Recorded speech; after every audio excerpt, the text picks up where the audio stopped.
Mr. Kang, this is yours. Kyungrae Soh froze mid-step in the marble lobby of Hanel Group headquarters. The woman standing before him, black, professional, unfamiliar, extended a blue-gray cashmere scarf folded with careful precision. Not the building's security, not his staff. A consultant, judging by the lanyard still hanging from her blazer pocket from yesterday's year-end corporate summit. He stared at the fabric. 2 seconds. An eternity. His assistant, Min Ha-jin, reached forward instinctively, trained to intercept anything entering the CEO's personal space. But Jun Seo raised one hand, a silent command that stopped her cold. His eyes never left the scarf. Where did you find this? His English carried the clipped formality of someone who'd learned the language in boardrooms, not classrooms. December 27th, late evening, the woman replied. International Grand Hotel, main lobby. You'd left it on the armchair near the east entrance after the year-end gala. I tried returning it through official channels yesterday, but they refused. He finished her sentence. Of course they had. Protocol. No personal deliveries. Standard barrier between a chaebol CEO and the outside world. He took the scarf with both hands. Not casual. Reverent. The way someone holds a relic. The consultant, he caught the name on her lanyard, Nia Ellington, compliance curation specialist, watched his expression shift. The corporate mask cracked. Just for a heartbeat. Pain. Shock. Something rawer than grief. You have no idea what you just returned, he said quietly.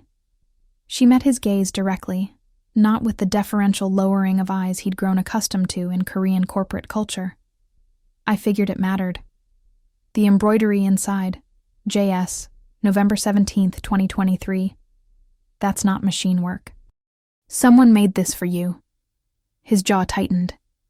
Ha-jin stepped closer, her voice a murmur in Korean. Sajangnim, we have the board meeting in 8 minutes. But Jun Seo didn't move. He pressed the scarf against his chest, hidden beneath his coat. A gesture so unguarded it felt like watching someone break in real time. Thank you, Ms. Ellington. He bowed, a small, formal incline of his head that carried more weight than words. I am in your debt. Before Naya could respond, he turned and walked toward the executive elevators, Ha-jin trailing behind, casting one long, unreadable look back at the woman still standing in the lobby. Nia watched them disappear. Her phone buzzed. Unknown number. You returned something that shouldn't have been lost. Be careful. And it was at that moment Nia understood. She hadn't returned an object. She had returned a piece of a soul. If you've ever held something that mattered more than its material worth, you already know why Nia couldn't just walk away. Subscribe and follow this journey, because some stories choose you, and we need your support to keep telling them. Nia Ellington didn't make it back to her hotel that night. She sat in a 24-hour cafe 3 blocks from Hanul Tower, nursing cold Americano and scrolling through search results on her laptop. Kyungrae Soh, 42. CEO of Hanul Group, one of South Korea's top 10 chaebols, conglomerates that functioned like empires within the economy. Electronics, shipping, pharmaceuticals, real estate. His face appeared in business journals with the same expression he'd worn today. Controlled, distant, perfect. Except for those 2 seconds when he'd seen the scarf. She typed another query. Kyungrae Soh mother. The results loaded. Articles from 2 years prior, November 2023. Prominent philanthropist Mrs. Kang Sun-hee passes away at 67. Hanul Group CEO mourns loss of beloved mother. Private funeral held for matriarch of Kang family. Nia zoomed in on a photo from a charity gala, 6 months before Mrs. Kang's death. The older woman wore elegant hanbok, her smile warm, one arm linked through her son's, and around her shoulders, blue-gray cashmere, the same scarf. So it had been hers first. Nia closed the laptop. She should let this go. She'd done her good deed. Returned lost property. Collected her karmic points. Tomorrow she'd fly back to her consulting firm's London headquarters, and file this under odd professional encounters. Her phone buzzed again. Ms. Ellington, this is Min Ha-jin, Executive Secretary to CEO Kyungrae Soh. He would like to meet with you tomorrow, 8 a.m., his private office. A car will collect you from your hotel at 7:30. Please confirm receipt of this message. Nia stared at the text. Professional. Courteous. Utterly non-negotiable in that particular way, Korean corporate culture communicated command as invitation. She typed back, confirmed. Outside the cafe window, Seoul's night skyline glittered like a circuit board. Somewhere in one of those glass towers, a man was holding a scarf his dead mother had made, and Naya had just agreed to walk deeper into whatever grief looked like when it wore a tailored suit. Her brother Marcus would call this her savior complex kicking in again. The urge to fix broken things because she couldn't fix the one thing that mattered. Her own mother's death 3 years ago, the goodbye she never got to say, the fight they'd had the morning of the accident. Nia finished her coffee. It tasted like regret and poor decisions. She went anyway. The car that collected Nia wasn't a car, it was a statement. Black Genesis G90, leather interior that smelled like wealth and discretion. Driver who spoke only to confirm her name before pulling into Seoul's morning gridlock. They arrived at Hanul Tower at exactly 7:52 a.m. Ha-jin met her in the private executive lobby, 41st floor, dressed in a pearl gray suit that screamed quiet authority. Ms. Ellington. A bow, precisely calibrated.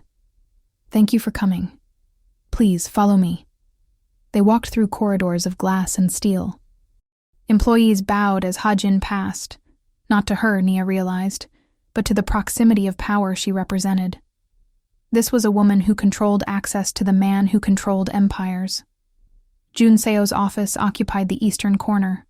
Floor-to-ceiling windows framed a view of Seoul that made the city look like a scale model of itself. Minimalist furniture, mahogany desk, single piece of art on the wall. A traditional ink painting of mountains disappearing into mist. He stood when they entered. Today's suit, charcoal Tom Ford, 3-piece, tie the color of deep water. The scarf sat folded on the corner of his desk, the only object out of place in the sterile perfection.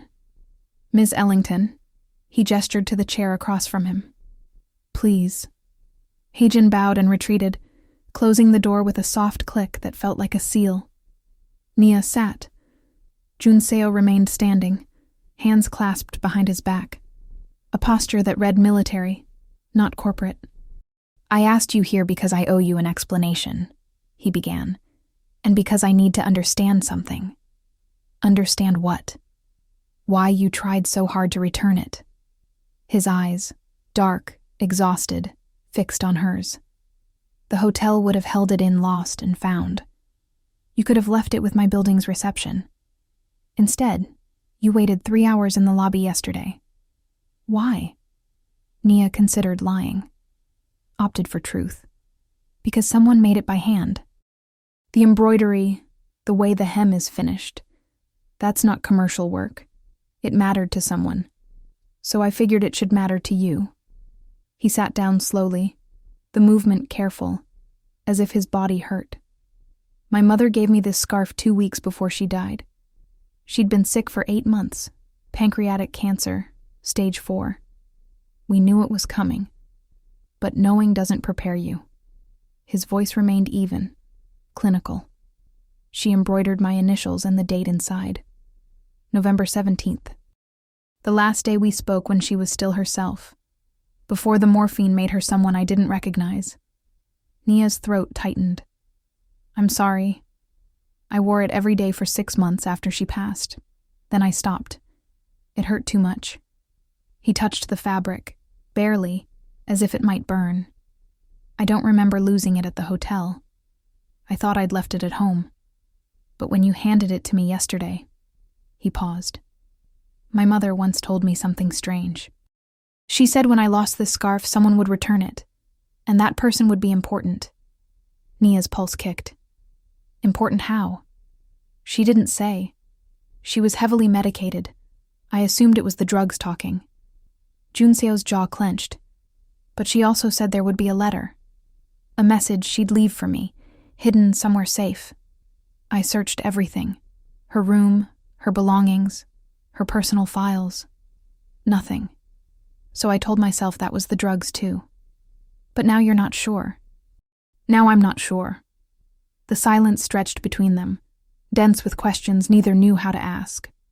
Finally, Nia spoke. If there is a letter, where would she hide it? Jun Seo looked at the scarf, then back at Nia. And for the first time, something almost vulnerable crossed his face. I don't know. But I think you just gave me the first clue. Ha-jin brought tea, neither of them drank. Jun Seo unfolded the scarf across his desk, smoothing the cashmere with careful hands. Nia leaned forward, studying the interior seam. There. She pointed to a section near the embroidered initials. See how the stitching changes? This part is hand-sewn, matches the embroidery. But this section here, along the bottom edge, that's machine work, recent, by the look of it. Jun Seo's expression darkened. Someone opened this, and sewed it back. When did you last wear it before losing it? The hotel event was the first time in 18 months. He ran a finger along the altered seam, which means someone had access to it while it was in my home. Nia sat back. Your mother said there'd be a letter. If she hid it in the lining, then someone found it first. His voice dropped to something colder than anger. Someone in my house. Someone I trusted. He pulled his phone from his pocket, dialed. Spoke rapid Korean, the words clipped and sharp. When he hung up, his face was stone. I've requested security footage from my residence for the past 2 years. If someone entered my private quarters without authorization, there will be a record. Nia hesitated. Can I ask you something? Why tell me any of this? You don't know me. Jun Seo met her eyes. Because you're the only person in 2 years who's seen me as anything other than a title. And because my mother was right about strange things before. If she said you'd be important. He exhaled slowly. I'm choosing to trust that. It was the kind of statement that should have sounded absurd. Instead, it landed with the weight of a contract signed in blood. Nia's phone buzzed. She glanced at the screen. Another unknown number. Stop looking. Some truths are better buried. She showed Jun Seo. His jaw tightened. You're being warned off, which means we're close to something someone wants to stay hidden. He stood, buttoning his suit jacket with military precision. Ms. Ellington, I'm going to ask you something unreasonable. Walk away now, and I'll ensure your consulting firm receives a contract worth twice whatever you'd earn this year. Stay, and I can't promise your safety, but I can promise you the truth. Nia thought about her mother. The fight, the things left unsaid, the weight of unfinished business that never really stopped crushing you. It just became part of the architecture of who you were. She stood. I'll stay, but not for money. For the same reason I returned the scarf, because some things matter more than walking away clean. Jun Seo's expression flickered. Not quite a smile, something harder to name. Then we work together, carefully, and we trust no one else until we know who reopened that lining. As if summoned by the statement, the office door opened. A man entered without knocking, late 30s, expensively dressed, face sharp with competitive beauty. He stopped when he saw Nia, eyes narrowing. Hyung, he said, the Korean honorific for older male relative landing with false warmth. I didn't realize you were entertaining guests. Should I come back? Jun Seo's posture shifted subtly. On guard. Min-jae, this is Ms. Ellington, a consulting specialist. We're discussing a project. Kang Min-jae smiled. It didn't reach his eyes. Consulting. Of course. Well, don't let me interrupt. He glanced at the scarf still spread on the desk, something unreadable flickering across his face. Good to see you're finally wearing Mother's gift again, Hyung. She'd be happy. He left without waiting for a response. Nia watched the door close. Who was that? My cousin, and the CFO of Hanul Group. Junseo's voice was carefully neutral. He was at the hospital the night my mother died. Paying respects, he said. You don't believe him. I don't believe anyone anymore. 2 days later, Nia found herself in a narrow alley in Jongno-gu, following directions Ha-jin had provided with conspiratorial efficiency. The secretary had become an unexpected ally. Yesterday, she'd slipped Nia a note during a tense meeting. Mrs. Kang's personal tailor. Ask about recent repair work. He keeps records. The shop was traditional, barely marked, easy to miss if you didn't know it existed. Inside smelled like wool and thyme. An elderly man looked up from a sewing machine, eyes sharp behind wire-rimmed glasses. I'm looking for information about a scarf repair, Nia began in careful English. The tailor switched languages smoothly, his accent British-educated. I do many repairs. You'll need to be specific. She described the scarf, the altered lining, the timeline. The man's expression shifted. Recognition, then caution. That piece belonged to Mrs. Kang Sun-hee. I made it for her 5 years ago. Beautiful work, if I say so myself. Did you repair it? Someone resewed part of the lining. Not me. He frowned. But I know who did. Another tailor, 2 blocks west. Cheaper work, faster turnaround. Mrs. Kang would never have used him. She valued craftsmanship. But her son might not have known the difference. Can you give me his name? I can do better. I can tell you he did work for a young man about 18 months ago. Kang Min-jae. I remember because he came in asking if I'd done a rush repair on blue cashmere. I said no. He left quickly. Nia's heart kicked into a higher gear. Min-jae was checking if you'd repaired it, which means he already knew it had been opened. The tailor leaned forward. Miss, I don't know what you're investigating, but the Kang family, these Chaebol dynasties, they eat their own when it serves them. Be careful. Nia thanked him and left, pulse racing. She called Junseo from the street. He answered on the first ring. Min-jae had the scarf repaired. He was checking to make sure the original tailor hadn't done the work, covering his tracks. Silence. Then, where are you? Jongno, why? Stay there. I'm sending a car. We need to talk, but not over the phone. 20 minutes later, she was back in the Genesis, driving not toward Hanul Tower, but a residential district, Seongbuk-dong, where old money lived behind walls. The car pulled through gates into a private compound. Traditional Hanok architecture, modernized with glass and steel. Junseo met her at the entrance, dressed down in black slacks and a cashmere sweater. Without the suit, he looked younger and more exhausted. This was my mother's house, he said. I've kept it exactly as she left it. Come inside. The house smelled like preserved thyme, faint jasmine, old books, the particular quiet of spaces where grief has settled into the furniture. Junseo led Nia through rooms that whispered wealth without shouting it. Understated antiques, art that belonged in museums, a life lived at the intersection of tradition and power. They stopped at a closed door. He hesitated, hand on the handle. I haven't been in here since the funeral. My father wanted to clear it out immediately, but I refused. He looked at Nia. If my mother hid something, it would be here. This was her private study. No one else had access, not even household staff without her permission. He opened the door. The study was smaller than Nia expected. Bookshelves floor to ceiling, a writing desk positioned near a window overlooking a garden. Everything meticulously organized, the way someone arranges a space they know they're leaving. Junseo moved through the room like he was navigating a minefield of memory. He touched nothing, just looked. Nia approached the desk. May I? He nodded. She opened drawers carefully. Stationery, old photographs. A leather journal filled with what looked like daily reflections in Korean.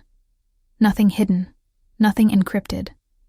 A life lived transparently, at least in this space. She was writing until the end, Junseo murmured, looking over Nia's shoulder at the journal. The last entry is dated November 16th, the day before we had our final real conversation. What does it say? He took the journal, translating softly. I've done what I can to protect him. The rest is up to fate, and to the person brave enough to see him as human, not heir. If you're reading this, stranger, know that my son is stronger than he believes, and more trapped than anyone sees. Help him choose freedom. That's all a mother can ask. The words hung in the air like smoke. Naya's chest tightened. She knew someone would come looking. She hoped. Junseo set the journal down with shaking hands. But hope and certainty are different things. They searched for another hour. Nothing. No hidden letters, no secret compartments, no convenient revelation. Finally, Nia sat back on her heels. If she hid a letter in the scarf lining and Minjae found it, we need to figure out what it said. What would your mother have written that your cousin would want to steal? Junseo was quiet for a long time. When he spoke, his voice was distant. My mother hated how this family operates. The politics, the arranged alliances, the way my father treats the company like it's more important than people. She tried to protect me from the worst of it. But after she got sick, he exhaled slowly. My father changed. Started pushing me harder. Longer hours, more control, less autonomy. He wanted to ensure I'd be the right kind of CEO after she was gone. His kind, ruthless, emotionally unavailable, perfect. And your mother opposed that. She told me, 2 days before she died, that I didn't have to stay, that I could walk away from Hanul Group, and she'd support that choice. My father was furious when he found out. They fought, badly. It was the last time they spoke to each other. Nia understood now. If she wrote that down, if she gave you explicit permission to leave, maybe even information about how to do it legally, then it becomes a roadmap out. And my father can't afford for me to have that. Neither can Minjae, who's next in line if I step down. Junseo's expression hardened. The letter isn't just a message. It's a threat to the entire power structure. Before Nia could respond, her phone rang. Unknown number. Again. She answered on speaker. A woman's voice, older, calm. Ms. Ellington, my name is Dr. Sarah Chen. I was Mrs. Kang Sun-hee's therapist during her final months. I've been monitoring news coverage of Hanul Group since Mrs. Kang passed, part of my duty of care for patients who expressed concerns about family members. When your name appeared in business outlets 3 days ago connected to Mr. Kang, I cross-referenced it with notes she left. You match the profile she described. Foreign, professional, someone who values things beyond their market worth. I believe you're looking for something that belongs to Mr. Kang. I can help, but we need to meet in person. Today. It's urgent. Junseo leaned forward. Dr. Chen, this is Kang Junseo.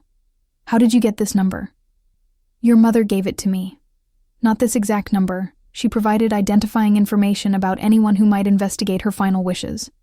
Name patterns, professional backgrounds, behavioral markers. When Ms. Ellington's profile appeared in the news, my automated alert system flagged it. I've been waiting 2 years for this call to become necessary. A pause. Can you meet me at Bukansan Healing Center in 2 hours? Come alone, both of you. If you're followed, I won't make contact. The line went dead. Nia and Junseo stared at each other. It could be a trap, she said. Or it could be exactly what my mother planned. A fail-safe with verification protocols. He stood, decision made. We go, together, and we find out what my mother left behind. Bukansan Healing Center sat nestled in the mountains north of Seoul, accessible only by a winding private road.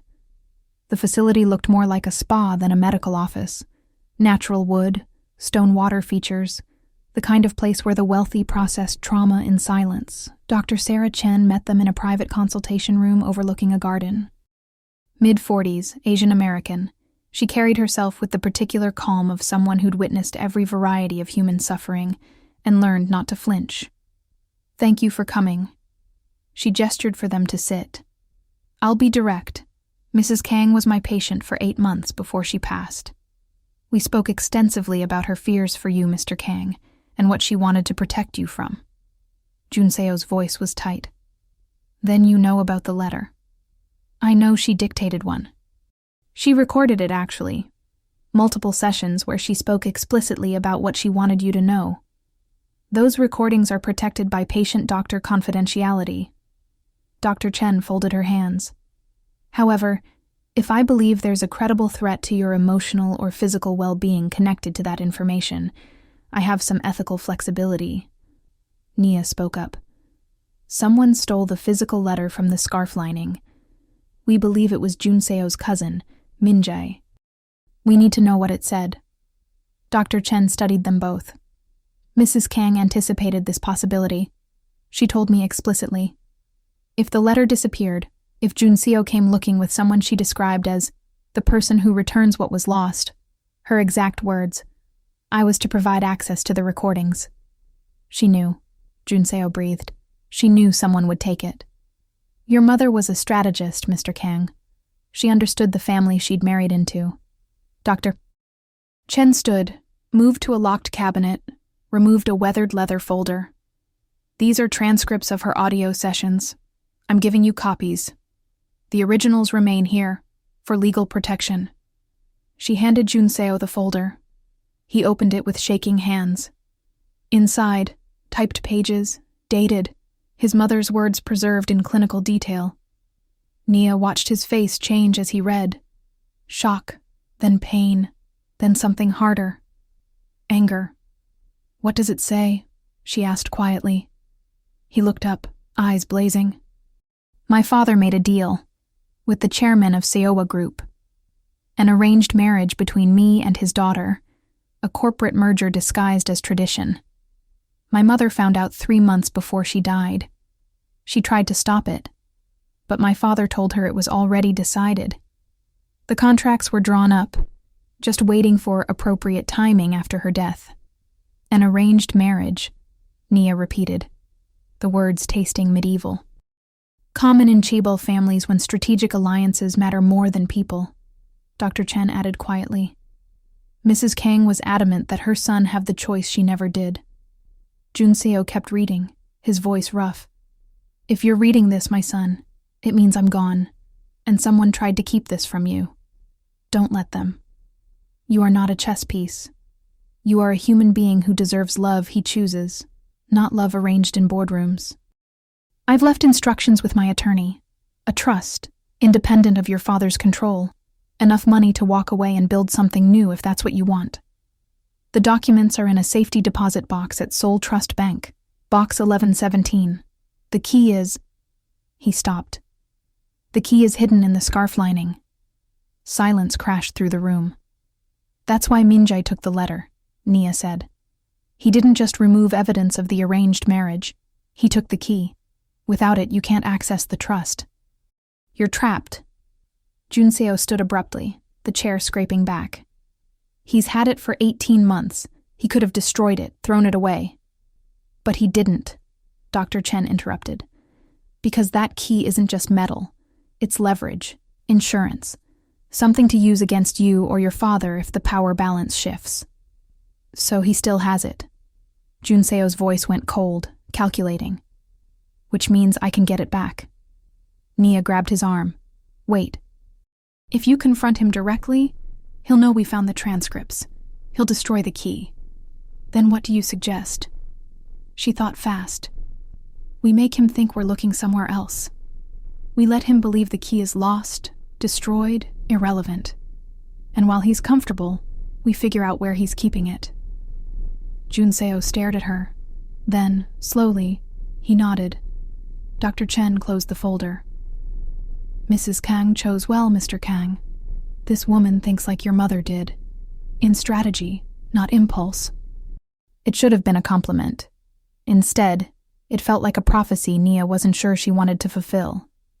They left Bukhansan as the sun set, the mountains turning purple in the fading light. In the car, Junseo made 2 calls. First to Hajin. Pull Min-jae's calendar for the past year. Every meeting, every trip, every lunch appointment. I want to know everywhere he's been. Second to someone whose name he didn't say. I need surveillance on Kang Min-jae. Discreet, professional. Report directly to me. When he hung up, Nia asked, "Who was that second call?" "Someone who owes me a favor, and who understands that sometimes legality is less important than justice." She should have objected, should have pushed back on the casual admission of extra-legal activity. Instead, she found herself asking, "What's the play?" We make Min-jae paranoid. We let him know we're looking into my mother's death. But we aim our questions away from the scarf. We focus on her medical records, her attorney, the hospital staff. Things that seem threatening but lead nowhere. While actually searching his office, his apartment, anywhere he might hide a key. Exactly. Junseo glanced at her. You don't have to do this.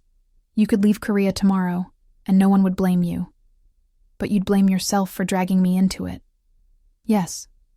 Nia looked out the window at Seoul's sprawling nightscape. Somewhere in those glittering towers, a man was sitting on a stolen key that represented another man's freedom, and she'd just agreed to help commit corporate espionage to get it back. Her brother's voice echoed in her head. You always do this, Nia. Jump into other people's battles because you're still fighting one you already lost. Maybe Marcus was right.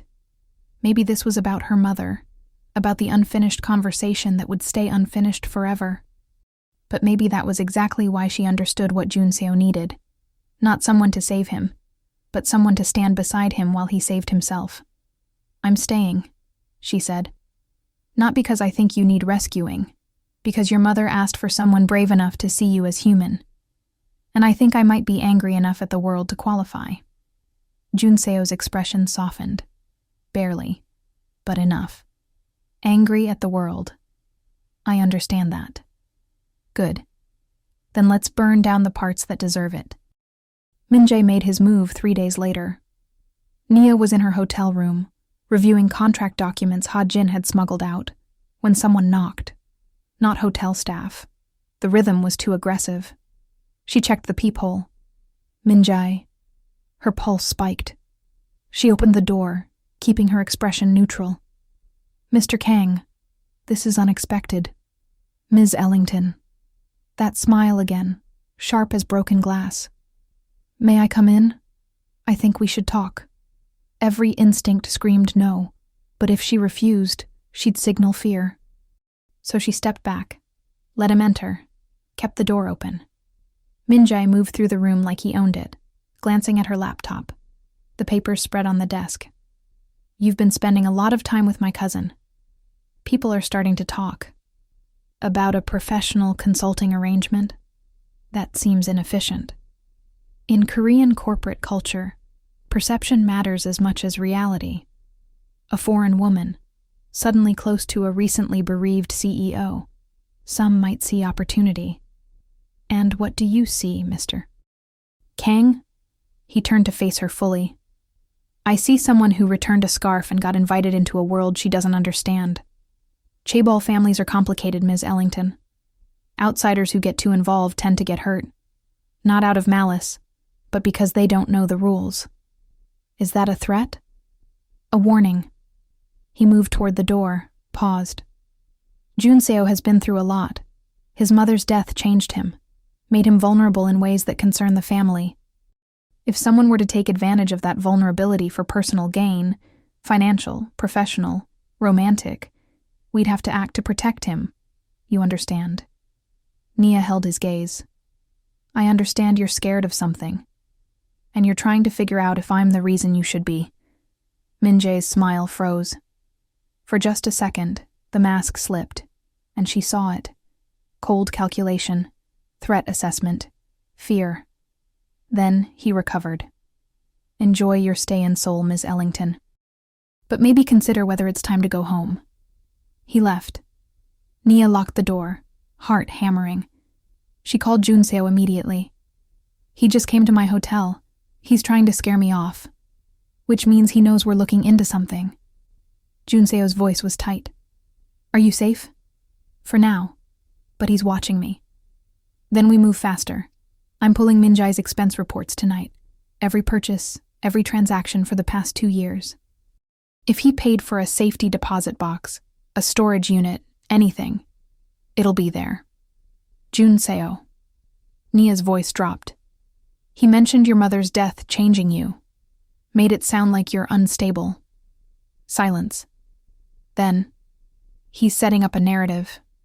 If I challenge him publicly, he'll claim I'm emotionally compromised, unfit for leadership. Classic chaebol power play, discredit the opposition before they can strike. So we can't go public until we have ironclad proof. Exactly. Which means we need that key, and we're running out of time. Hajin was the one who found it. 2 a.m., she called Nia directly, voice low. I've got something. Can you get to the office? 30 minutes later, Nia was back in Hanul Tower, 41st floor, Hajin's office, smaller than Jun Seo's, but positioned strategically between the executive elevator and the CEO's door. A gatekeeper's throne. Look at this. Hajin pulled up a spreadsheet on her computer.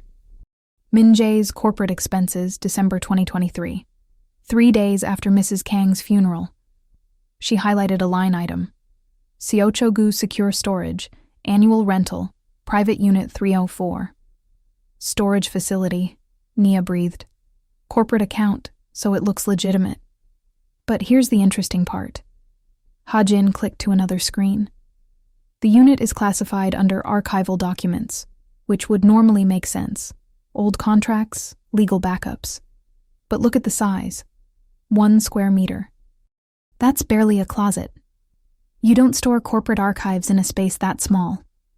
You store things you want to keep hidden but accessible. Exactly. Hajin glanced toward the closed door of Jun Seo's office, where light still glowed despite the hour. He's in there now, reading his mother's therapy transcripts again. Every night, same thing. He thinks I don't notice, but I notice everything. Nia heard the pain in Hajin's voice, the helplessness of watching someone suffer and being unable to stop it. How long have you worked for him? 8 years. I watched Mrs. Kang get sick. Watched her die. Watched Jun Seo become someone else. Hajin's jaw tightened. She made me promise, the last time I saw her. She said, if he finds someone who makes him stop running, don't interfere. Help. I didn't understand then. I do now. Nia met her eyes. You think that's me? I think you made him feel something other than grief for the first time in 2 years. That's either salvation or disaster. But it's movement. And movement is better than stagnation. The office door opened. Jun Seo emerged, tie loosened, exhaustion carved into every line of his face. He stopped when he saw them. You found something. Hajin turned the computer screen toward him. He scanned the information, and something like hope flickered across his features. Storage Unit 304, Seochogu. He pulled out his phone. That's 30 minutes from here. We go tomorrow night, after hours. That's breaking and entering, Nia pointed out.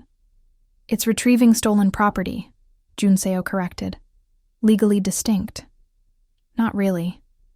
Close enough. He looked at both women. I won't ask either of you to take this risk with me. Hajin, you've done more than enough by finding this. Nia, I'm going, Nia interrupted. You need someone who's not emotionally involved to think clearly if things go wrong. And I'm a consultant. I specialize in risk assessment. This isn't a contract negotiation. No, it's theft, I'm aware. She crossed her arms. Are we doing this or not? Jun Seo stared at her for a long moment. Then, despite everything, he almost smiled. My mother would have liked you. Your mother sounds like she had excellent taste in co-conspirators. Hajin looked between them and shook her head. I'll arrange a car, unmarked, and I'll ensure Minjae has a late-night meeting in Gangnam at the same time. Something that requires his attention. He won't be anywhere near Seochogu. How will you arrange that? I know his assistant. And I know which board members hate him enough to demand an emergency meeting on short notice. Hajin's smile was pure steel. Never underestimate a secretary's network, Ms. Ellington. We run this country more than the CEOs do. The storage facility looked like every other anonymous building in Seoul's business districts. Concrete, security keypads, fluorescent lighting that turned everyone's skin sickly. Jun Seo had a code, obtained through Ha-jin's network, a security supervisor who owed her a favor from years of discreet cooperation. Secretaries see everything, she'd told Nia earlier. And we remember who treats us with respect. They entered at 11 p.m., dressed in dark clothes, looking exactly like people committing a crime. Unit 304 was on the 3rd floor, tucked in a corner. The lock was electronic. Jun Seo produced an override card, the same one he'd used earlier that week to access corporate archives during the internal audit. Board protocol allowed temporary CEO access to any corporate rented space during investigations. Min-jae's storage unit, leased under Hanul Group's name, technically qualified. Technically legal, Nia murmured as he swiped the card. Technically, Jun Seo agreed. We'll find out how technical when this is over. The door clicked open. Inside, a single metal shelf. On it, 3 items. A file box labeled Personal, an envelope, unsealed, and a small blue velvet pouch. Nia reached for the pouch. Inside, wrapped in tissue paper, a brass key, small and old-fashioned. The kind that opened safety deposit boxes before everything went digital. This is it, she whispered. Jun Seo picked up the envelope, opened it. Inside, a single page. His mother's handwriting, the ink slightly faded. My darling son, if you're reading this, it means someone tried to stop you from being free. Don't let them. The key in this pouch opens box 1117 at Seoul Trust Bank. Inside is everything you need to walk away from the life your father built for you. Money, yes.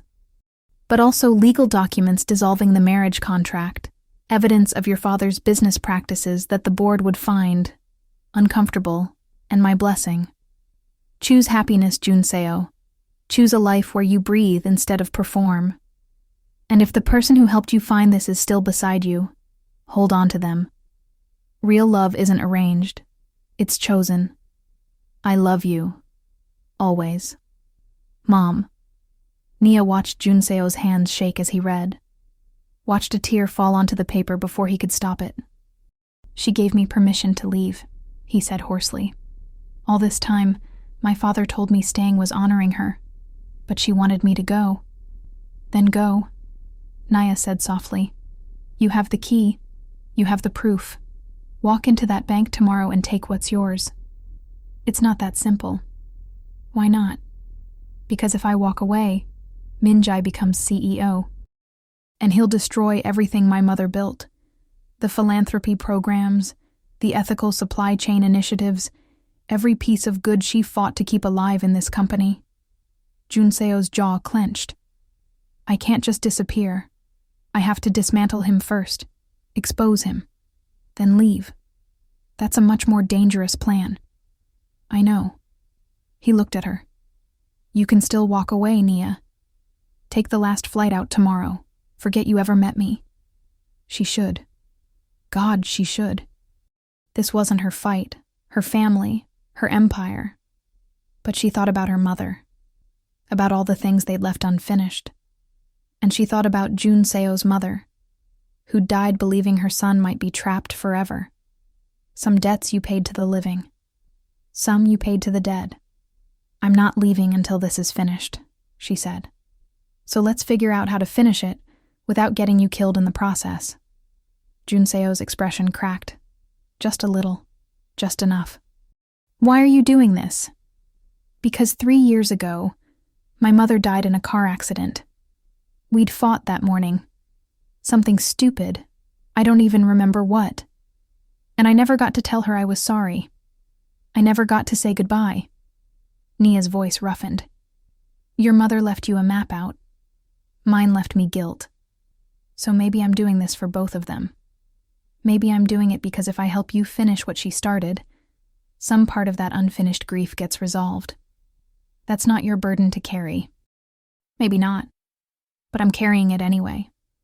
So are we doing this or not? Junseo stared at her. Then he did something unexpected. He reached out and took her hand. His palm was warm, slightly rough, real. "We're doing this," he said.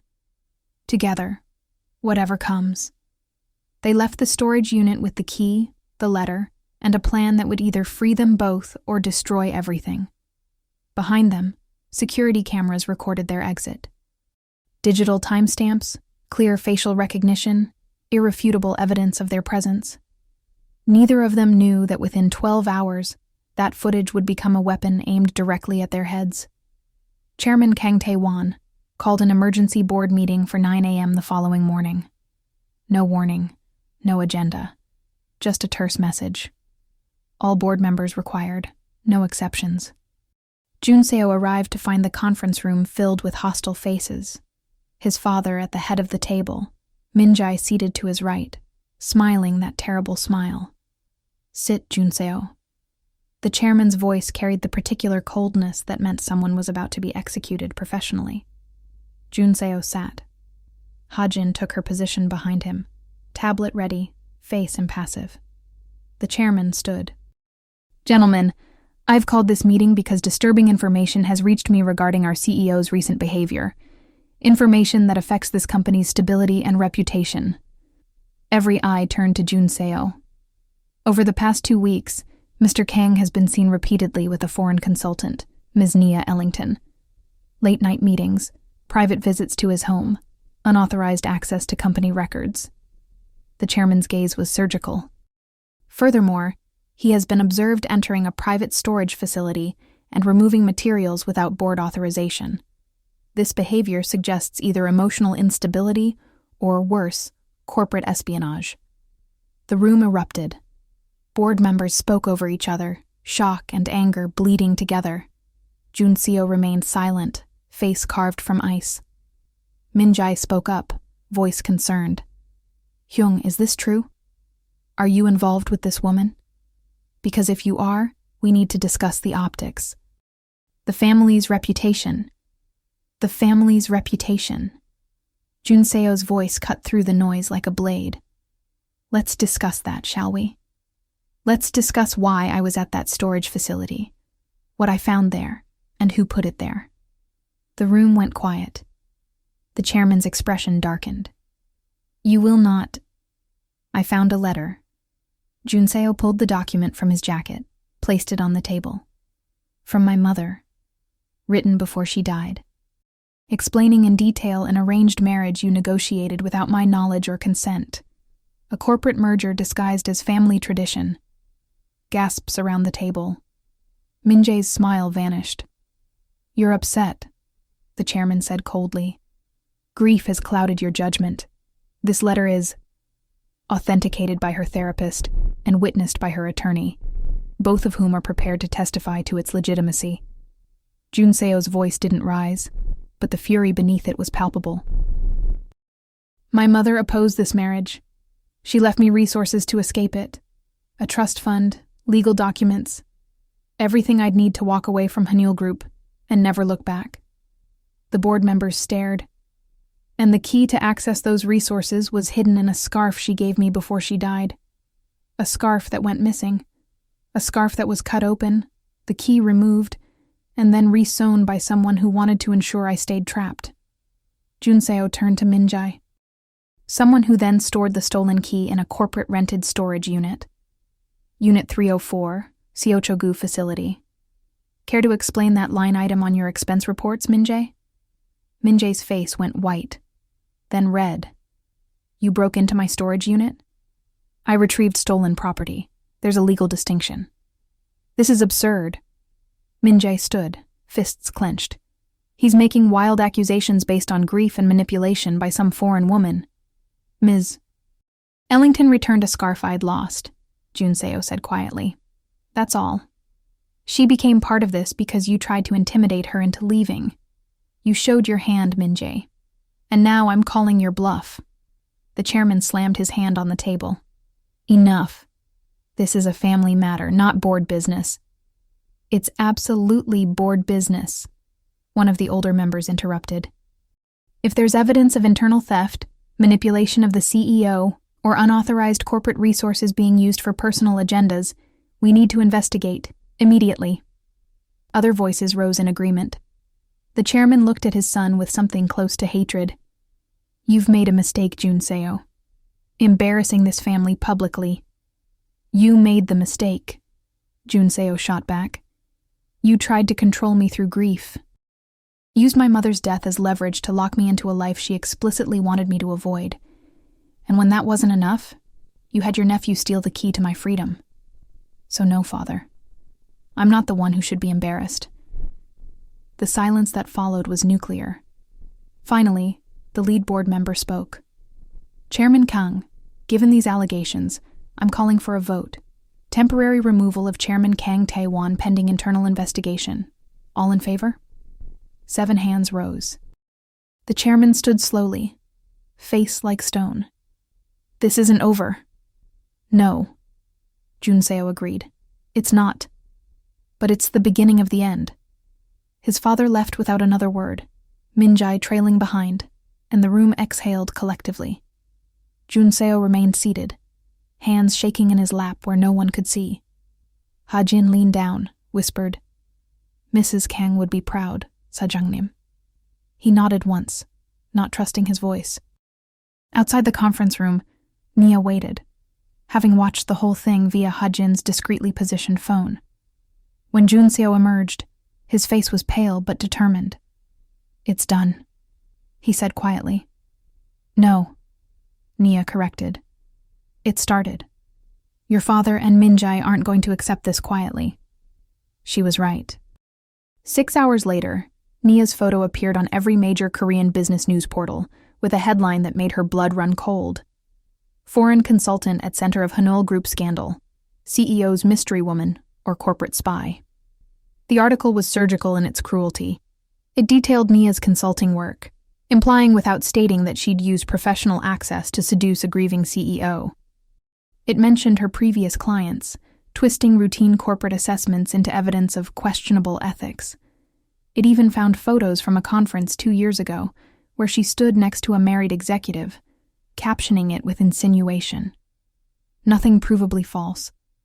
Everything devastatingly effective. Nia's phone exploded with messages. Her firm's London office. Clients requesting clarification. Colleagues asking if she was okay with a tone that suggested they already believed the worst. She sat in her hotel room, staring at her laptop screen, watching her professional reputation disintegrate in real time. A knock at the door. Junseo. He looked like he'd aged 10 years since the board meeting. I'm so sorry, he said immediately.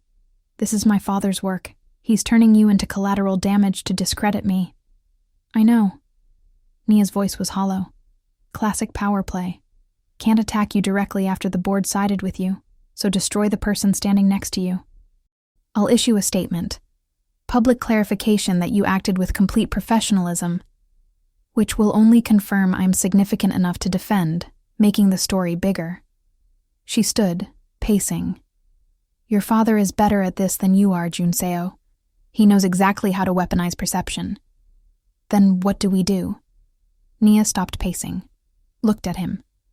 We go to the bank, tomorrow. We open that safety deposit box, and we take whatever evidence your mother left about your father's business practices. Then we don't just defend, we attack. If we expose him publicly, it could destroy Hanul Group's stock value. Thousands of employees could lose their jobs. And if we don't, he destroys us, systematically, legally. Nia's eyes hardened. Your mother left you those documents for a reason. She knew what kind of man your father is. She gave you the ammunition. Now you have to decide if you're willing to use it. Junseo was silent for a long moment. Then, my mother used to say that sometimes the most loving thing you can do is stop enabling someone's cruelty, even if that someone is family. She sounds like a wise woman. She was. He met Nia's eyes. Tomorrow morning, 9 a.m., Seoul Trust Bank. We finish this. After he left, Nia called her brother Marcus in New York. I saw the articles, he said without preamble. Please tell me you're on a plane home right now. I'm finishing something. Nia. Marcus, when Mom died, I never got closure. I never got to fix what we broke that morning. Her voice cracked. This man's mother left him a gift, a way out, a chance at freedom. And powerful people are trying to take that away. If I leave now, I'm complicit in that theft. This isn't about Mom. Everything is about Mom. Every choice I've made for 3 years has been about Mom. Nia wiped her eyes angrily. So maybe this is too. Maybe I'm projecting. But maybe that's exactly why I can't walk away. Because someone should get the ending their mother wanted for them. Even if I never did. Marcus was quiet. Then softly, okay. But Nia, don't get yourself killed trying to save someone who might not want to be saved. He wants to be saved. He's just forgotten how to believe he deserves it. That's what scares me. After they hung up, Nia stared at the ceiling of her hotel room and wondered if Marcus was right, if she was chasing ghosts instead of justice. But then she thought about Junseo's face when he'd read his mother's letter, the way his hands had shaken, the crack in his voice. Some people were worth the risk. She hoped to God he was one of them. Seoul Trust Bank looked like a temple to money, marble floors, hushed voices, the particular reverence of institutions where wealth was sacred. Junseo and Nia arrived separately, meeting in the lobby at exactly 9 a.m. Ha-jin had arranged security, discreet, professional men in dark suits who looked like bodyguards but were actually witnesses, their presence creating a legal buffer. The bank manager, a woman in her 50s with steel gray hair, greeted them with polite wariness. Mr. Kang, I understand you wish to access Box 1117? That's correct. Junseo produced the key, along with documentation from his mother's estate attorney proving his legal right to access. The manager examined everything with meticulous care. Finally, she nodded. Follow me, please. They descended to the vault level. Temperature controlled, silent, except for the hum of climate systems. The manager unlocked the gate, led them to Box 1117, inserted her master key alongside Junseo's.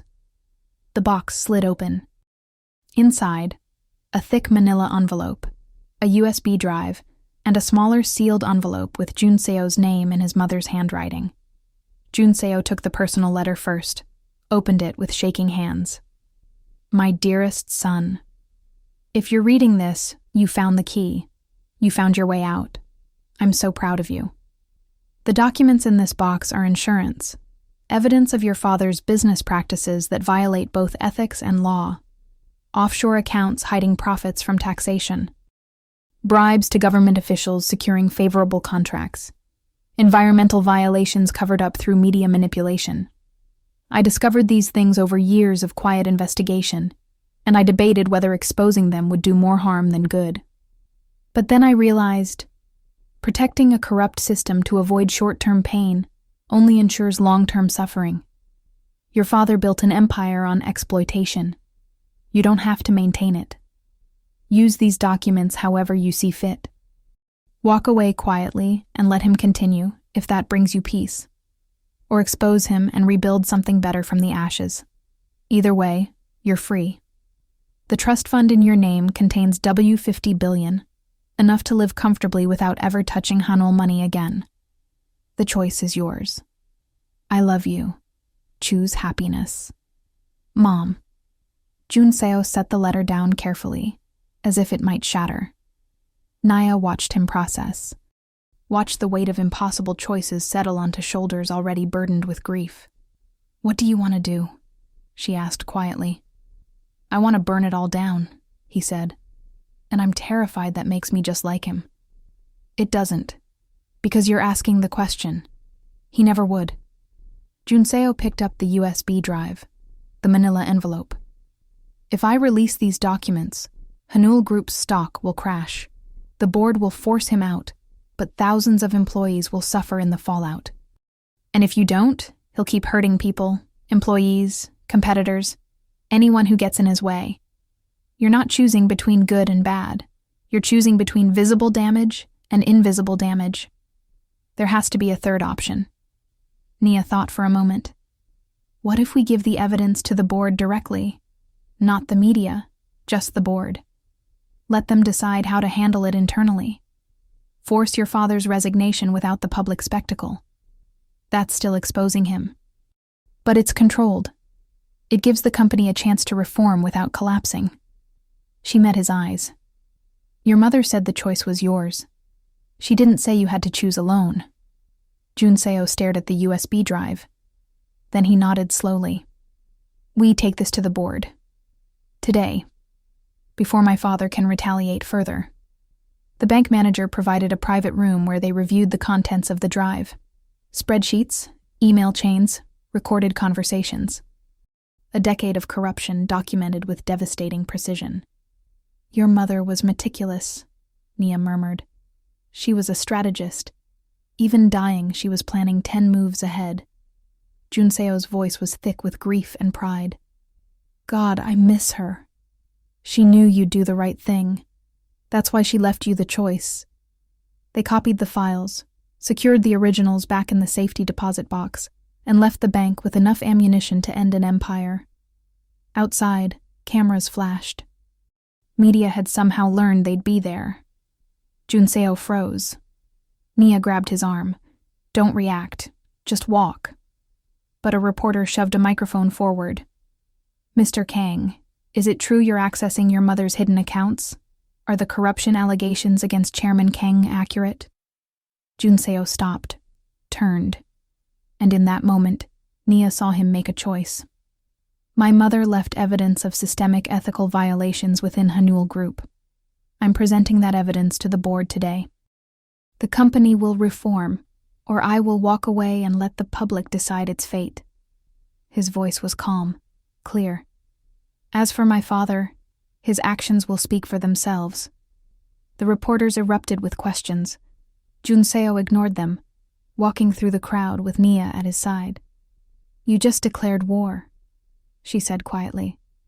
No, I just honored my mother's last wish. There's a difference. Behind them, one of the security guards murmured into a phone. He's made his move, sir. And across the city, in a penthouse office, Chairman Kang Tae-won smiled coldly and picked up his own phone. The endgame had begun. The board meeting was scheduled for 4 p.m. At 2 p.m., Nia's work visa was flagged for review by Korean immigration. Administrative irregularities, they claimed. She had 24 hours to leave the country, or face deportation proceedings. At 2:30 p.m., Junseo's personal bank accounts were frozen. Suspected financial crimes, no details provided. At 3 p.m., Hee-jin was suspended pending investigation into unauthorized data access. At 3:15 p.m., Junseo received an email from his father's attorney. Security footage from Seochegu storage facility, time-stamped from 2 nights prior, showing him and Nia entering and exiting Min-jae's unit. The attached video was crystal clear. Their faces, the keycard swipe, them leaving with items in hand. Subject line: breaking and entering. Criminal charges pending.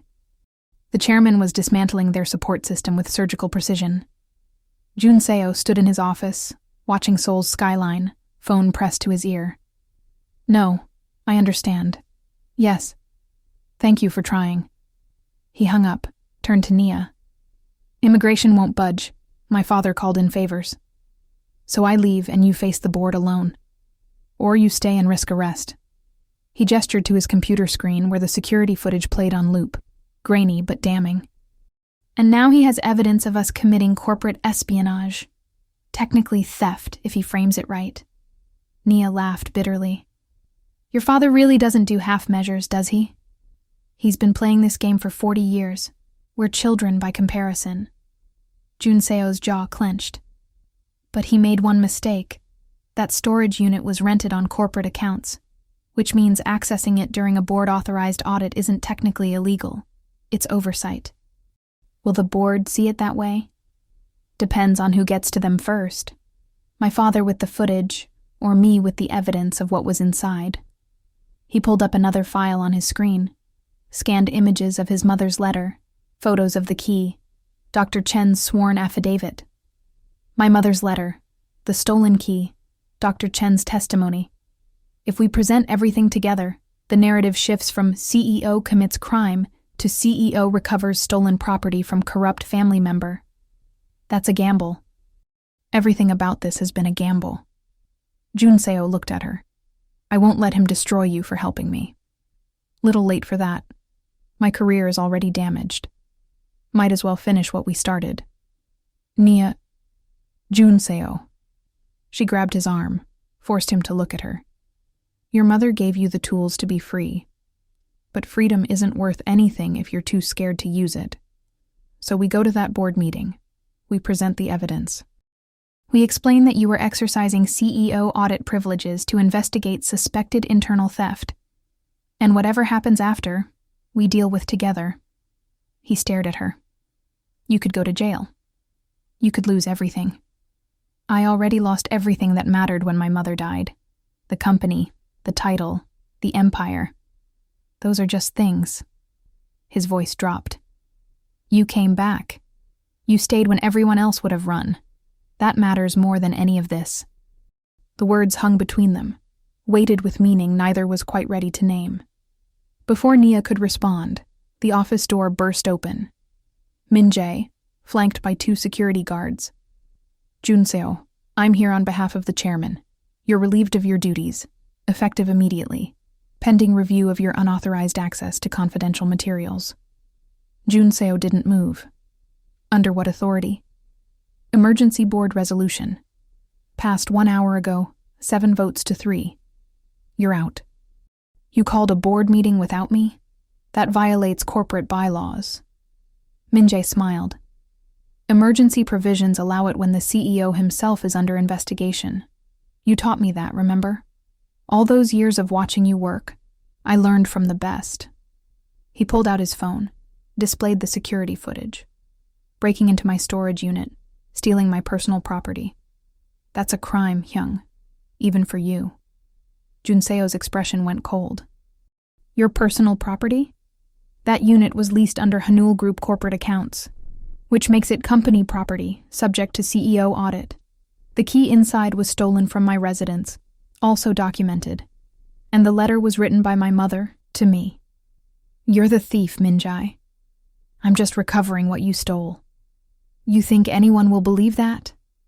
You're grief-stricken, emotionally compromised, manipulated by a foreign woman with questionable ethics. Min-jae glanced at Nia with contempt. The narrative writes itself. No, Nia said quietly. I think you just gave us the opening we needed. She pulled out her phone, pressed a single button. Across the room, a monitor on the wall flickered to life. Dr. Sarah Chen's face appeared on screen via video call. Dr. Chen, please state your professional credentials and your relationship to Mrs. Kang Sun-hee. The therapist's voice was calm, clinical. I'm Dr. Sarah Chen, licensed psychiatric therapist. Mrs. Kang was my patient for 8 months before her death, and I'm calling as a mandated reporter with information regarding criminal activity affecting patient welfare. Min-jae's face went white. What is this? This, Nia said, is the full picture. Dr. Chen, please continue. Mrs. Kang recorded sessions describing coercion and theft of her personal property, specifically a letter and key stolen by her nephew, Kang Min-jae, from her son's residence the night of her death. She feared for her son's safety and emotional well-being after she was gone. Under patient advocacy laws, I'm obligated to report this information when evidence of the crime surfaces. Dr. Chen's eyes were steel. I'm filing a formal report with the Seoul Central District Prosecutor's Office. Today. And I have the security footage from the hospital that night, showing Mr. Kang Min-jae entering the private family room where Mrs. Kang's personal effects were stored, including the scarf. Min-jae stumbled back. She's lying. You can't prove... Actually, Ha-jin's voice came from behind him, tablet in hand. I can. I've compiled security footage from multiple sources, expense reports showing the storage rental 3 days after Mrs. Kang's funeral, and the tailor's testimony about you checking if the original craftsman had done the repair work. Evidence of consciousness of guilt. She handed the tablet to Jun Seo. He glanced at it, then at his cousin. "You stole from me," he said quietly. "You stole my mother's last gift because you were too afraid I might actually be free of this place. Because if I left, you'd have to prove you deserved the position instead of just inheriting it by default." "I did deserve it." Min-jae's composure shattered. "I worked twice as hard as you ever did. I sacrificed everything for this company while you got handed the CEO title because you were the precious son. I never wanted it." Jun Seo's voice cracked. "You could have had it, but you couldn't wait. You had to steal, manipulate, destroy. Because that's how you survive in this family," Min-jae shouted. "Our grandfather did it. Your father does it. I learned from them. And that's exactly why this company needs to change." The silence that followed was absolute. Finally, Min-jae laughed bitterly. "You're really going to do it? Destroy everything your mother helped build just to prove a point?" "No. I'm going to honor what she actually wanted, a company built on ethics, not exploitation. And if that's impossible under this system, then the system needs to end." Jun Seo turned to the security guards. "You're dismissed. This doesn't concern you." The guards looked at Min-jae, then at Jun Seo, and made the calculation. They left. Min-jae stood alone, stripped of authority, exposed. "The real board will hear everything," Jun Seo said. "My mother's evidence about the arranged marriage. Doctor, Chen's testimony about your theft. The security footage you're so proud of, which actually shows me exercising legitimate audit authority. And they'll vote. If they choose reform, I'll stay and rebuild.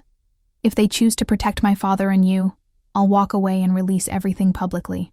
Either way, the corruption ends today." He picked up the USB drive from his desk, held it up. "This is my mother's legacy, and I'm done letting anyone dishonor it." The board convened at 6 p.m. in emergency session. All 13 members, plus legal counsel, plus 2 prosecutors from the Seoul District Office, who'd arrived within an hour of Dr. Chen's formal complaint. Chairman Kang sat at the head of the table, face carved from stone. Min-jae was noticeably absent, his office sealed pending investigation. Jun Seo entered with Nia at his side, technically a violation of protocol, bringing a non-member, but no one objected. The weight of what was about to happen made smaller rules irrelevant. "Gentlemen," Jun Seo began, standing at the opposite end of the table from his father. 2 weeks ago, a consultant returned a scarf I'd lost. That scarf contained my mother's final gift. A message, a key, and evidence of systematic corruption within this company. Today, I'm presenting that evidence, and I'm asking you to choose what kind of company Hanul Group becomes." He inserted the USB drive. The monitor behind him lit up with spreadsheets, emails, recordings.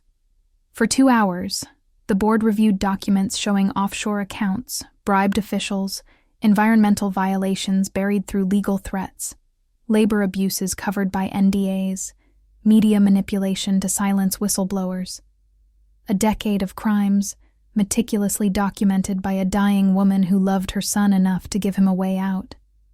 When the presentation ended, the silence was suffocating. One board member, the oldest, spoke first. "Chairman Kang, did you authorize these activities?" The chairman's voice was ice. "I built this company from nothing. Every decision I made was to ensure its survival and growth. If you think competing in the global market happens through ethics alone, you're naive." "That's not an answer," another member pressed. "It's the only answer that matters." The chairman stood. "You want to tear down what I've built? Fine.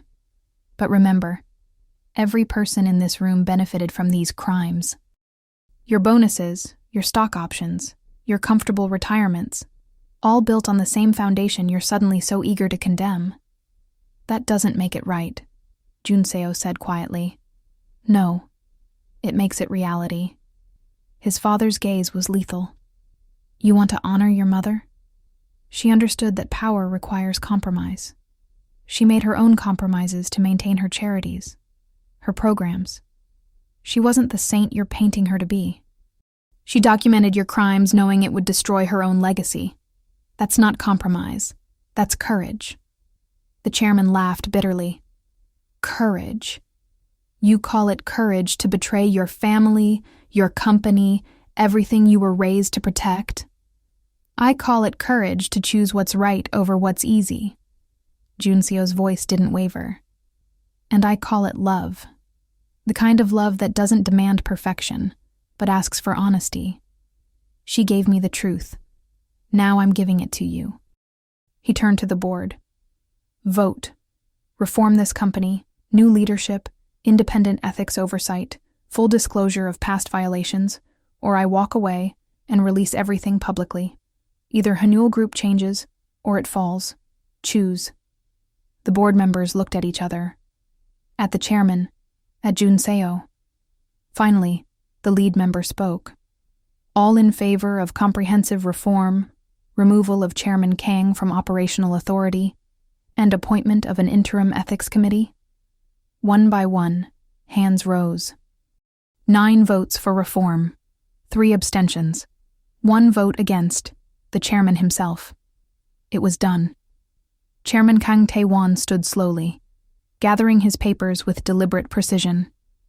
"You've made your choice. Live with the consequences." He walked out without looking at his son. Junseo remained standing, hands braced on the table, breathing hard. The lead board member cleared his throat.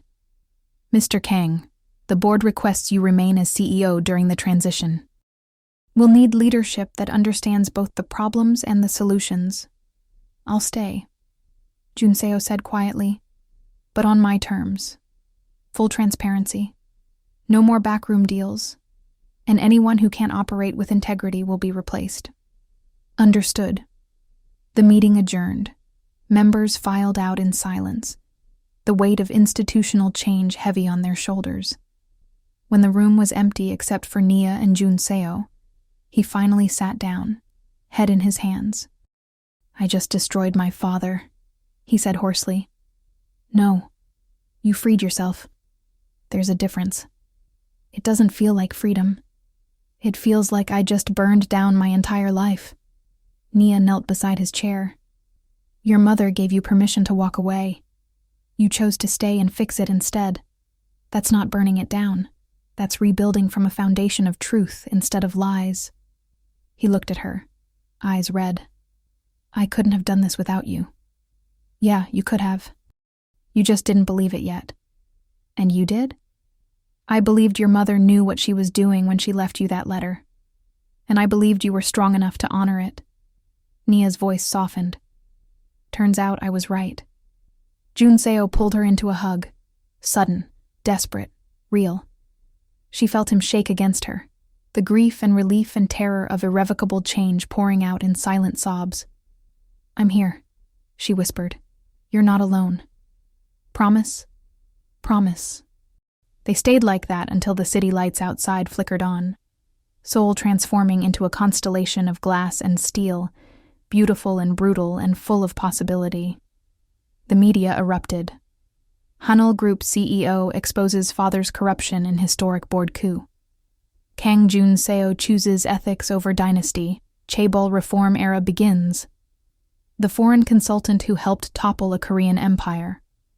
Nia's earlier scandal transformed overnight from tabloid fodder to redemption narrative. The firm that had been quietly distancing itself suddenly wanted her testimony for their corporate ethics seminars. Clients who'd requested clarification now requested meetings. She declined most of them. Some things couldn't be commodified, and this was one of them. Her immigration status was resolved within 48 hours. The deportation order mysteriously vanished once the chairman lost operational authority. Ha-jin was reinstated with a formal apology. Min-jae resigned before he could be fired, taking a position at a smaller firm where his ambitions would have less room to become crimes. But the real work was just beginning. Junseo spent 18-hour days restructuring Hanul Group, hiring new leadership, establishing independent oversight committees, meeting with government officials to negotiate penalties for past violations in exchange for complete transparency moving forward. He looked exhausted, determined.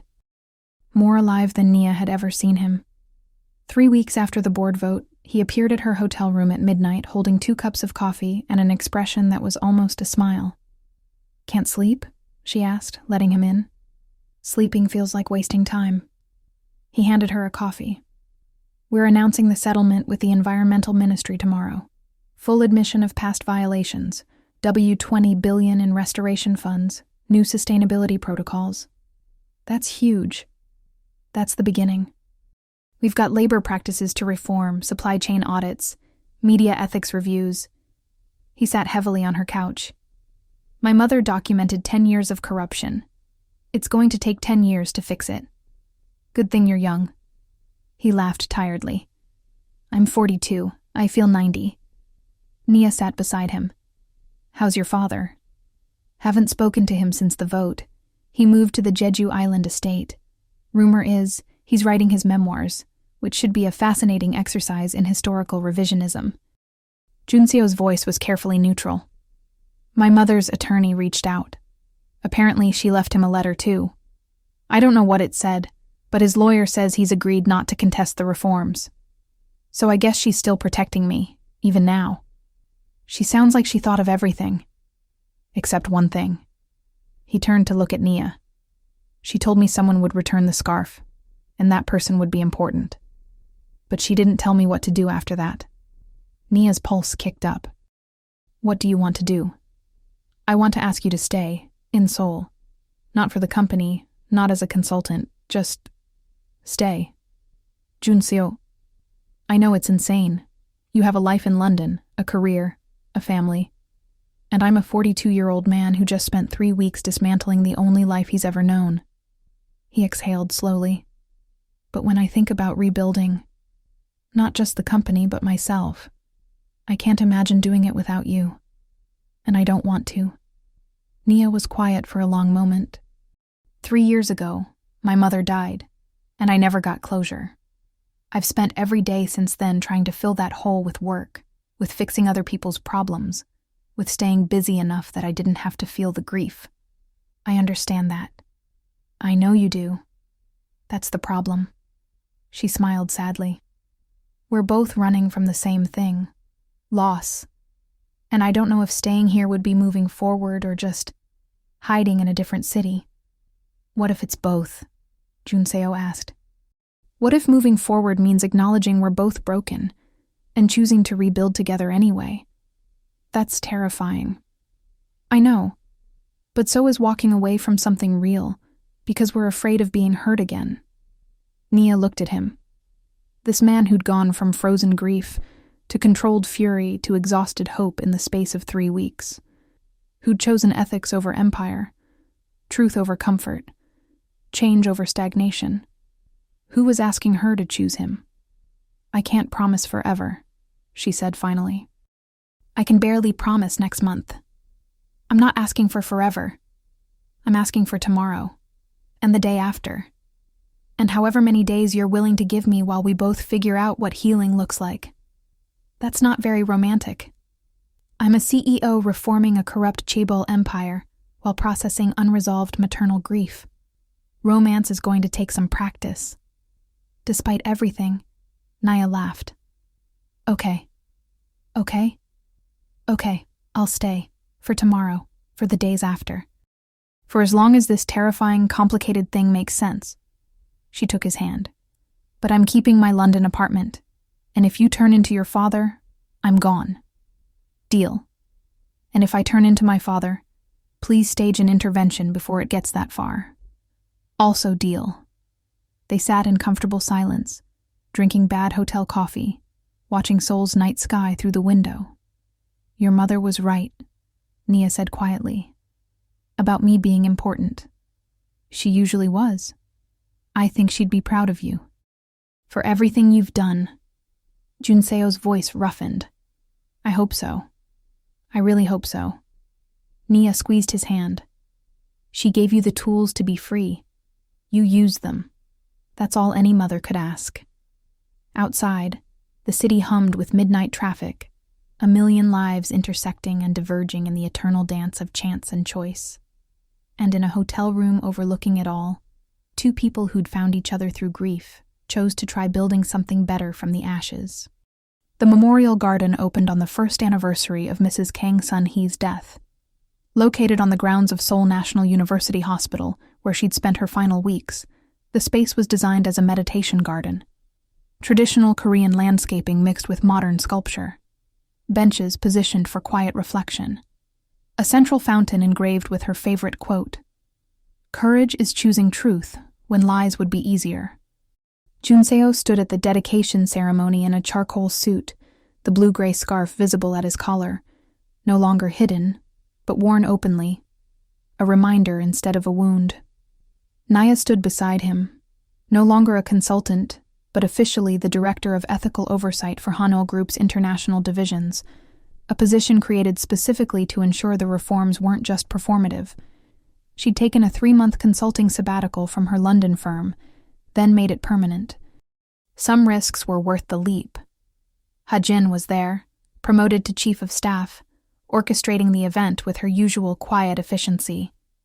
Dr. Chen attended, speaking briefly about Mrs. Kang's legacy of strategic compassion. Even some board members who'd initially opposed the reforms showed up, won over by 6 months of transparent operations and improving ethical metrics. Chairman Kang did not attend. He sent a wreath, white chrysanthemums, traditional mourning flowers, with a card that read simply, "For Sun-hee." Nothing more. Junseo read his mother's letter at the ceremony, the one from the safety deposit box, public now, her words about freedom and choice echoing across the garden. "My mother believed people could change," he concluded. "She believed systems could reform. And she believed love, real love, meant giving people the tools to save themselves, not doing it for them." This garden is a promise that her belief wasn't naive. It was prescient, and we'll spend every day honoring it. Applause, cameras, media coverage that focused on reform instead of scandal for the first time in months. Afterward, when the crowds had dispersed and only close friends remained, Junseo and Nia walked through the garden alone. "She would have liked this," he said quietly, touching a camellia bloom, her favorite flower. "She would have liked that you're happy," Nia corrected. "Am I?" "You smile now. That's progress." He did smile then, small but real. "I have help. Good help." They stopped at the fountain. Nia ran her fingers through the water, watching ripples expand outward. "My brother called yesterday," she said. "Asked if I was coming home for Christmas." Junseo's expression shifted. "What did you tell him?" "That home is more complicated than geography now." She looked up. "He wants to meet you. Fair warning. He's protective and suspicious of men who drag me into international corporate scandals." "That's fair. I did drag you into an international corporate scandal. I dragged myself. You just provided the opportunity." Semantics. He sat on the fountain's edge, pulled her down beside him. "Would it be too fast if I asked you to spend Christmas with my family? What's left of it anyway? Your father's in Jeju, and Minjai is in corporate exile. That's not much family." "No. But Ha-jin considers herself family now. And Dr. Chen said she'd join us if we hosted something. And there's my mother's side. Cousins, aunts, uncles who were always kinder than my father's side." He paused. "I'm trying to remember that family isn't just who you're born to, it's who chooses to stay." Nia felt her chest tighten. "You're getting sentimental in your old age. I'm 42. Ancient. And you're 35, practically a child. I'm mature for my age." They were both laughing now, the easy laughter of people who'd survived something terrible together and come out stronger. "I'll come to Christmas," Nia said. "But fair warning, I don't know any Korean holiday traditions, and I'll probably embarrass you." "Good. My family could use some embarrassment. Keeps us humble." They sat for a while longer, watching late afternoon sun paint the garden gold, the city beyond humming with its usual chaos of ambition and survival and ordinary miracles. "Do you ever wonder," Junseo asked quietly, "what would have happened if you hadn't returned the scarf? if you just left it at the hotel lost and found. Every day. And I think your mother was a better strategist than either of us knew. She didn't just leave you a scarf. She left you bait. Something valuable enough that the right person would try to return it. Someone who cared about things mattering more than convenience. Nia smiled. She was hunting for someone stubborn enough to see you as human. Lucky for you, I'm very stubborn. Lucky for me. Jun Seo agreed. He took her hand, laced their fingers together. Not a dramatic gesture, just a quiet acknowledgement of presence. Of choice. Of two people who'd walked through fire and decided the view from the other side was worth the burns. Thank you, he said, for staying, for fighting, for believing my mother knew what she was doing. She did. And so did you, eventually, with help. The best kind of strength is knowing when to accept help. They sat until the sun set, until the garden lights flickered on, until Hajin called Jun Seo's phone with the next crisis that needed managing. Because that's what reform was. Not a single dramatic moment, but 1,000 small decisions made every day to choose better. And for the first time in 2 years, Jun Seo felt like he was finally becoming the man his mother had hoped he'd be. Not perfect, not healed, but honest. And that was enough. Thine. Closing. The scarf, she returned. 2 years after Nia Ellington returned a lost scarf to a grieving CEO, Hanul Group was unrecognizable. The company had divested from unethical suppliers, established industry-leading environmental standards, and become a case study in corporate reform taught at business schools worldwide. Stock value had dipped initially, then climbed as consumer trust grew. Turns out ethics could be profitable when implemented with intelligence instead of just PR. Jun Seo remained CEO, but he looked different now. Lighter, present, someone who laughed in meetings and took Saturdays off. He'd started a foundation in his mother's name, funding grief counseling for families dealing with terminal illness, ensuring others got the support she'd wished for him. Nia split her time between Seoul and London, consulting for companies attempting similar ethical overhauls. She'd become a reluctant expert on corporate redemption, which made her brother laugh every time he introduced her at family dinners. This is my sister, professional fixer of broken billionaires. She'd made peace with her mother's death, not closure, because grief didn't close, but acceptance. The wound was still there, but it no longer defined her. She'd learned you could carry loss and joy simultaneously, that honoring the dead sometimes meant living fiercely for them. Marcus had visited Seoul twice now, sizing up Jun Seo with protective skepticism before grudgingly admitting, "Okay, he's not terrible, but I'm watching you." "Noted," Jun Seo had replied with perfect politeness, which only made Marcus more suspicious. They'd had their fights, spectacular ones, cultural misunderstandings and personality clashes, and the ordinary friction of two broken people learning to build something whole. But they'd also had mornings drinking coffee in the memorial garden, late nights debugging Hanul's latest ethical dilemma, quiet moments where words weren't necessary because presence was enough. On Christmas Eve, 2 years and 1 month after Nia had first held a blue-gray cashmere scarf in a hotel lobby, she and Jun Seo returned to that same lobby for a company holiday gala. The Christmas tree was lit. Executives mingled. Everything looked the same as that night she'd found something lost.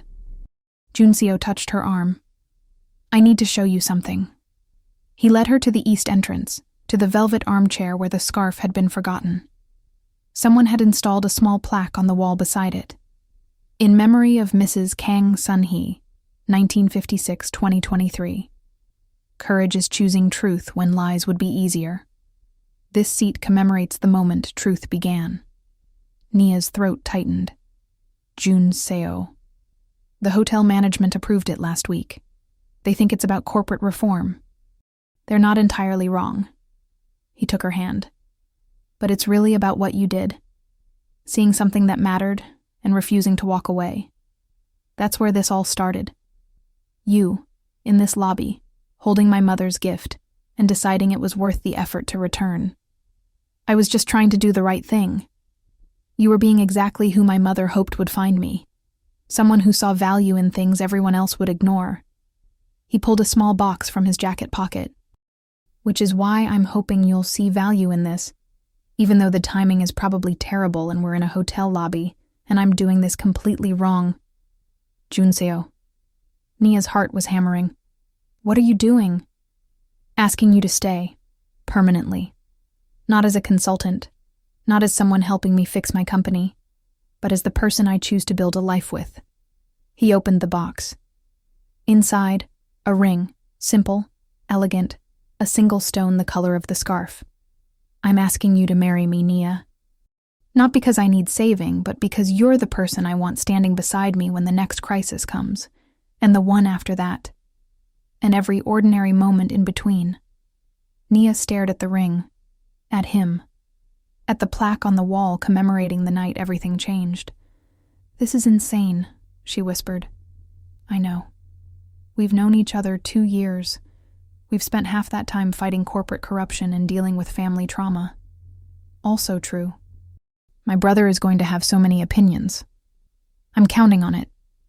Nia laughed, tears streaming. Your timing is terrible. We're in a hotel lobby. People are staring. Let them stare. I'm done caring about appearances. I care about truth. And the truth is, I love you. I love your stubbornness and your ethics. And the way you see people. Really see them, past the titles and the armor. You did that for me when no one else could. So I'm asking, will you stay? Will you choose this terrifying, complicated life with me? She looked at the ring, at the man holding it, at the plaque commemorating a choice she'd made without knowing how much it would cost or what it would mean.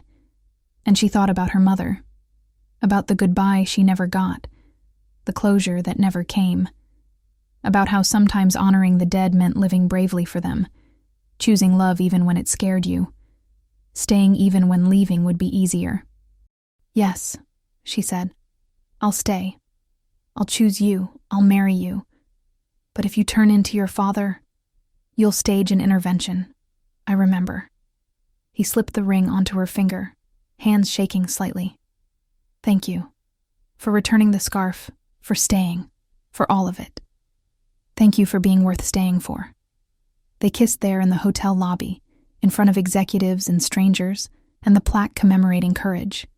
And for the first time since his mother's death, Junseo felt complete. Not because someone had saved him, but because someone had seen him, truly seen him, and chosen to stay. Later that night, after the gala ended and they'd returned to the memorial garden, their tradition now, visiting her on holidays, Junseo laid the blue-gray scarf across the fountain's edge. I think she knew, he said quietly. I think she knew exactly what she was doing when she embroidered that scarf, hid that letter, planned every step. She was matchmaking from beyond the grave.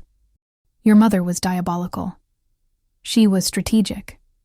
He touched the fabric gently. And she was right. You are important. More than I ever imagined that night you handed this back to me. Nia wrapped her arms around him from behind, resting her chin on his shoulder. She gave you the gift of choice. What you do with it, who you choose to be, who you choose to love, that's the real honor to her memory. Then I choose this. You. A life built on truth instead of lies. That's what she wanted. That's what we all want. Some of us are just brave enough to reach for it. They stood there until midnight, until Christmas Day arrived with its promise of new beginnings, until the city around them settled into quiet celebration. And somewhere, in whatever space exists beyond grief and memory, a mother smiled. Her son was free. Her plan had worked. And the scarf she'd made with such care had done exactly what she'd intended, brought her son back to life. Not through saving, through being seen. And that was the greatest gift she could have given. If you've ever held on to something that mattered more than its weight, a letter, a photo, a memory, you understand why some stories choose us instead of the other way around. This was one of those stories. And if it moved you, if it reminded you that courage looks like choosing truth even when lies are easier, then subscribe and stay with us. Because healing isn't a destination. It's a decision we make every single day to keep moving forward.